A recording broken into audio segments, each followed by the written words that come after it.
Hey everybody, my name is Anthony Vandenheuvel. I've got with me Danny Lindahl, and we are here to show you guys the Clover Cliff Ranch course. We went out and played it. We figured if a lot of people are going to be coming out for the Dynamic Discs Open, they're going to want to see it, they're going to want to learn how to play it. And so we're going to go and show you guys what some good shots out here look like and the ideal or close to ideal ways to play this course are. Little column A, little column B. Yeah. We were doing, it is not a super competitive round, and so we were kind of like trading mulligans, like I'll let you try again if I try again. So our scores at the end of the round are ideal situations. It was also fantastic weather, Right. but it should give you a good idea of how the course plays. Yeah, everybody knows what it looks like to throw bad shots. Right? Oh, yeah. So we wanted to show what good shots look like. So here on hole 1 at Clover Cliff Ranch, it is 325 feet, just all of the way downhill. There's the one guardian tree in the middle of your screen that you can see, basket just off to the left. You want to throw pretty much anything on a hyzer kind of out and over the gate. That's just going to finish off to the left. It says 325 feet. It's kind of an interesting 325. Danny here going getaway, I believe. Yeah, just pulled it too far right. Yeah, you want to kind of throw something a little bit more overstable than you would think because it is so far downhill. I'm going with a decently overstable Explorer on a hyzer.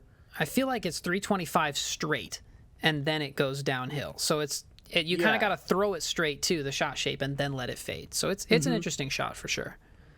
I was left probably 45 feet or so.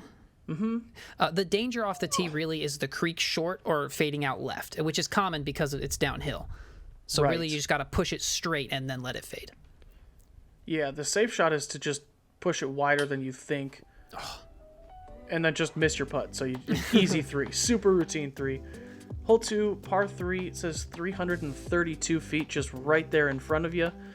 I think this one plays a little bit shorter. It's kind of uphill. And if you think about it, you want to play this one shorter. There's a creek OB long and left that you do not want to go into. So if you are looking to play this one safe, lay it up shorter than you would think you would need to play it short. I went EMAC there. Yeah, I'm going truth here. Normal truth. A pre-Mac? I don't know if it's pre-Mac. It's just a truth. But yeah, just hyzer flip. Easiest way to do it. Let it fade gently and just don't be long. Yeah, you can see the creek there behind Danny and I. We were just barely long. It's Anything muddy. long. It's going to be muddier around Dynamic Disc Open time. Right. Hole 3 here is a par 4, 373 feet.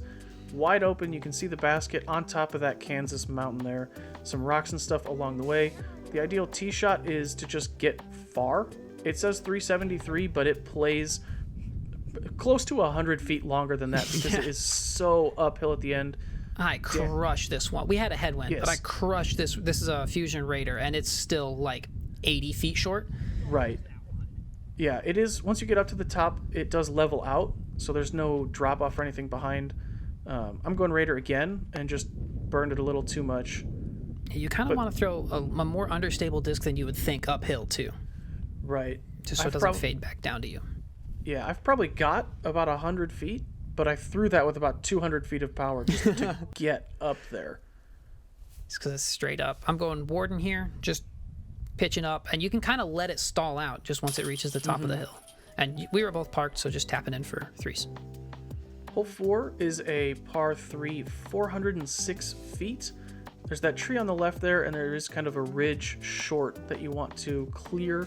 Otherwise, it's going to obstruct your shot. There will be OB long and left, but it should be far enough left that it won't come into play. The shot here, if you've got 400 feet, is to throw it 400 feet. Just on a big hyzer. Yep. I'm going Raider just to get there. There was actually a bunch of bison out on this course until like a couple of days before we went out, and so there is evidence of bison around.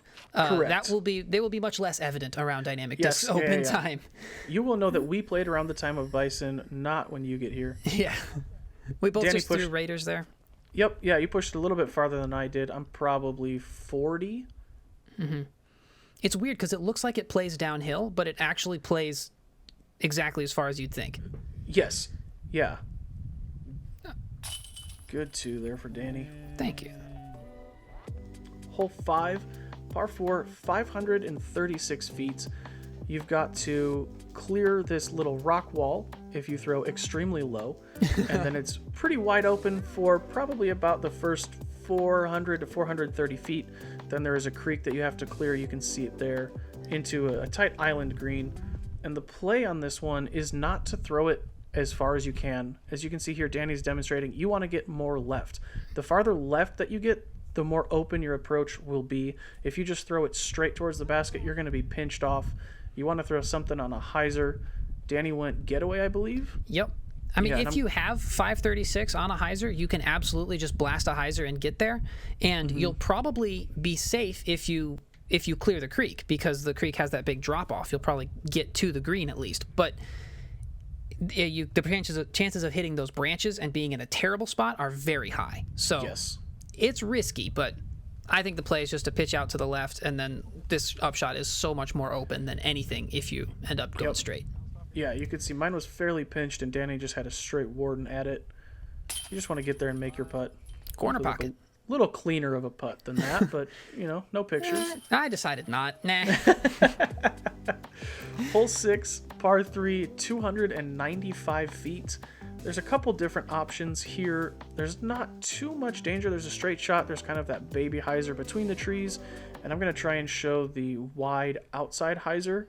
If you've got it, you could probably try and spike something up and over, but with the trees growing in the spring and summer, I wouldn't recommend it. I threw the wide hyzer, and there's a little ditch short that I got caught up in. You want to get past that, otherwise you'll be just outside the circle with an uphill putt. Danny going truth straight at it. Just so straight. I couldn't tell how close that wasn't in real time. Man, just off the rim. You hate to see it. Oh, yep. This basket's brutal, man. Rude. Just super rude. Good two.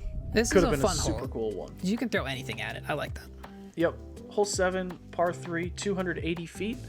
The basket is right there. It's 280 feet, about straight up. Similar to the hill on hole 3. You're just wanting to throw something up to the top of the hill. Danny going getaway. Spoiler alert, I'm going to go Raider. So you want to make sure you get there. The rock that the basket is on is actually an overhang. So you can, if you come up short, you can be literally underneath the basket. And that, you don't want that. Because if there's a playing surface underneath the basket, you have to play it. And that's tricky. So I've got a death putt here, too. There's a drop off right behind the basket. I thought that was in, too. Almost. You actually absolutely parked this one. That was a fantastic shot. I was super happy with it. Can't pick the disc back up. Threw it pretty well. Hole 8, par 3, 820 feet. That's a 3. 320 feet. You said 820? Correct. Hole 8, 320 feet. Plays downhill there, kind of protected by those trees. The shot is to either... You can go straight at it, but the common play is going to be like this, but just pushed a little farther. You want to kind of swing a hyzer out to the right side and just beat those branches on that tree. There's OB long. There's an OB barbed wire fence long. It's probably like circle's edge or beyond past the basket, so it shouldn't come into play unless you just smash way past it. You went OptoX Explorer, I went Lucid X Felon, and you ended up short, but actually in a pretty good spot. If you kind of trickle down that hill, it usually works out. Yeah, it's hard to miss way short, I think, because it's so downhill. Jam, by the way. Because it is so downhill, things trickle towards the basket for sure. I hung mine out a little too far right, not enough hyzer. Decided just lay up from there. Hole 9 is a par 3, 276 feet. Similar to hole 7, but not quite as uphill. And the danger on this is short left and long left. The hill slopes down that way. If you're just trying to play it safe, like Danny is here, hang it wide right, just get it pin high. You'll have a deathy putt, but you'll be on even ground with the basket, and that is only moderately deathy. Yes. Slightly deathy. You just go an Explorer here. I went Lucid X Felon, and you ended up in line with the basket, short, probably circle's edge.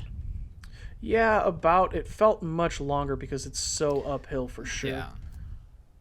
Just missed it left. It's hard uphill because you can't feel the wind because it's coming over you. Yep. And Danny there on nice even ground with it. Scary putt, but super runnable. We were talking that kind of dip in the rocks is probably the sweet spot to land. Because if you hit a rock, you're probably bouncing or something like that. But that area there is a good spot for good footing. Yep. Hole 10 is a par 3, 365 feet, and it's just kind of a blind turnover. You kind of play along the side of this hill here. You want to get up and over the hill and just keep drifting right. The hill sloping down and to the left is very dangerous. Anything fading out is going to fade out much farther than you would expect. My shot there was a little bit low. I was trying to push that big rock, and I think, like Danny shows here, I think you want to just get it up and over and not bring any of that into play. Yeah, if you have a forehand, that's definitely the play, just because it fades into the hill. But it plays uphill, so it plays pretty long. So usually what I do is just throw an Anheuser and I aim at that cedar that you can see and hope to just not fade out. You almost made that putt too. It ticked off of something. And Danny actually went long here. Yeah, never done that. Super strong. No mind. Nah, it's not a thing. I was really excited to make that. Yeah, easy to. Hole 11, par 3, 373 feet. Sort of similar to hole 1, where it is way downhill and you want to swing out a big hyzer. It's fairly open. This one is all about distance control. Distance control you would think is really easy, but once you bring elevation of this severity into play, it can get tricky. Danny's taking one of the most overstable felons. That's a Justice. Or that's your Justice, excuse me. Yes, yeah. Just to make sure that you don't go long. There's the creek long, and I believe to the left a little bit that you want to avoid. I'm going felon here. We had a headwind on this hole. In no wind, I see people throw harps here. I can throw that Justice there, but I just didn't account for the headwind. So it doesn't play 373. It plays like probably 280. Yeah. What? The no chains from like 60 Danny, feet? That never happens. They put chains on the basket for a reason, man. Oh, I don't need them, man. Don't worry about it. No pressure now. I gotta make this 20-footer, otherwise I look like so a stinking chump. lucky. Jeez. That was so lucky. Hole 12, 339 feet. As you can see, we're starting to get into the woods a little bit. There's this ridge first off the tee, probably about 50, and then you just want to push past these trees. The right side is very guarded the whole way. The sidearm line or the lefty line is much more open. There's that tree right there that I kind of tickled through that you want to avoid, and then any action back towards the right is going to filter you close to the basket. Yeah, the wooded section on this course starts about now, and it is fantastic. These are some fantastic wooded holes, and I really like how they shape a shot and they still reward it.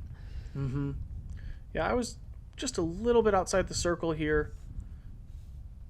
Just left that one a little short. Yeah, I think you had a headwind too, so that's tricky. A little bit. Hole 13, 675-foot par 4. Wide open off the tee, and then you've got to clear that bridge, probably about 350 or so to clear it, maybe a little bit longer. There's that straight gap to the left of the bridge, or there's kind of a tighter gap to the right of the bridge. You have to split some trees, which Danny is doing to perfection. I found a lot of people ended up in the creek here, and laying up short is not a bad plan. It looks terrible from off the tee, but if you walk up there, in the landing zone just short of the creek, if you were just to throw a putter off the tee, it's a pretty straightforward upshot. Yeah, it's better if you clear the creek, but it's definitely totally okay not to. Right. Clearing the creek makes your approach a lot easier, but it's not drastic compared to if you lay up short. Here, I've cleared the creek, got probably 150 to 200 left, just throwing a Justice at it. The basket you can see is right in the middle of that hill. I really like this green. Yes, the overwhelming majority of people are going to end up right where that did. You can throw your approach to 5 feet, and it's just going to trickle down the hill because it's so steep. Danny in a very similar spot.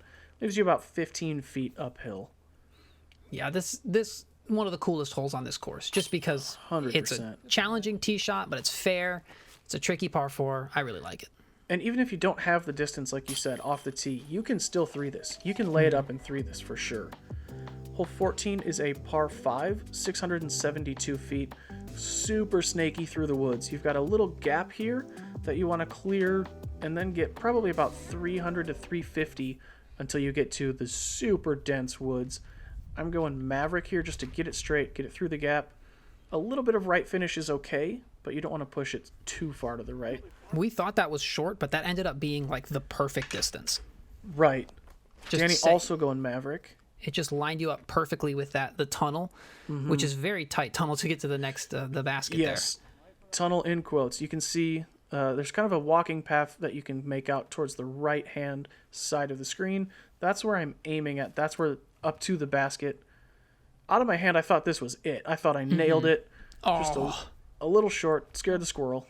Yeah, actually off the tee, there is a wall on the left side. It shouldn't come into play, but if you kick or if you saw something off, it can get there. This is a Sargent forehand roller because I was not lined up. Yeah, I was stoked to see that climb the hill.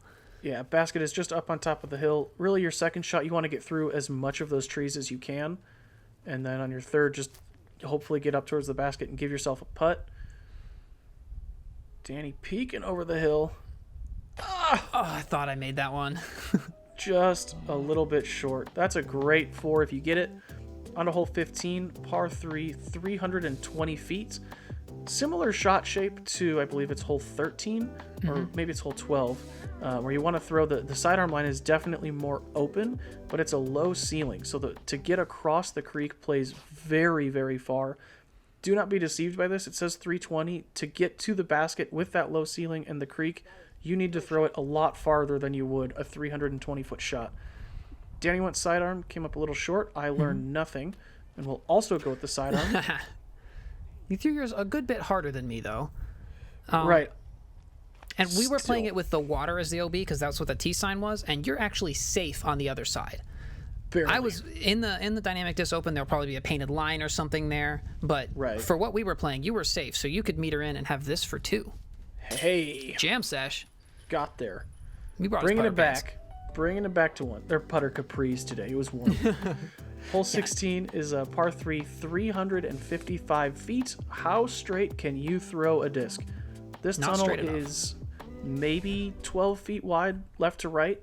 The green does slope down towards it, so if you have 300 feet, I think you can get it there. I went EMAC Truth and just pulled it a little bit right, but it plays a little bit shorter than the 355 because it does slope down. There's OB way long, but it shouldn't come into play. I caught literally the last tree there. Yep. Maverick was probably too much disc. If I had got that higher, it was definitely in danger of OB. But if you're off the fairway, and you get far enough, there's usually a line or something that you can do to get there. But if you're farther back, you're dead. Yeah, there are gaps to get out. You can see Danny and I both just pitching up for 3s. I think that'll be a pretty routine score. 2 is a tough get on this hole for sure. Double par. Hole 17, par 3, the longest 200-foot shot you'll ever throw. It is straight up that hill up to a hanging basket. Kind of whatever you can throw to get there. Danny's going Warden straight at it. There's a little bit of a gap on the right-hand side if you want to try and push a hyzer or something. I'm going EMAC Truth. Yeah, Did not mean to throw it that high. Oof.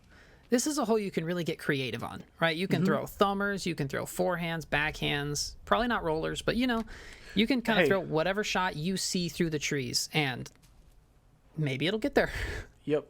And the green is just covered in these rocks. Be careful of rollaways. You want to make sure to put it nice and close and try and land it flat if you can. Little uphill. Got her. Nice putt. While it is a hanging basket, it doesn't seem a whole lot higher than a regular basket. It's just hanging. On to hole 18, par 3, 341 feet. Up and over this hill. It's a really nice break from the woods. They beat you up a lot on holes 16 and 17. Give you a nice open shot to finish. Get some frustration out. Right. 341. I think because of the hill, it might play a little bit longer than that, but not a whole lot. I was playing Enforcer there because we had a stiff headwind. This is a Lucid X Chameleon getaway. Yep. Yeah, you want to just take something overstable and just trust it to get out and finish back to the left. We've both got maybe about circle's edge, maybe just inside. Jam. Dang. And we're on a good note. Into the headwind, no problem. Yep. Danny's way inside the circle, probably about 15 feet. So that is Clover Cliff Ranch. Thank you everybody for tuning in. We can't wait to see you out here both year-round and especially during the Dynamic Discs Open.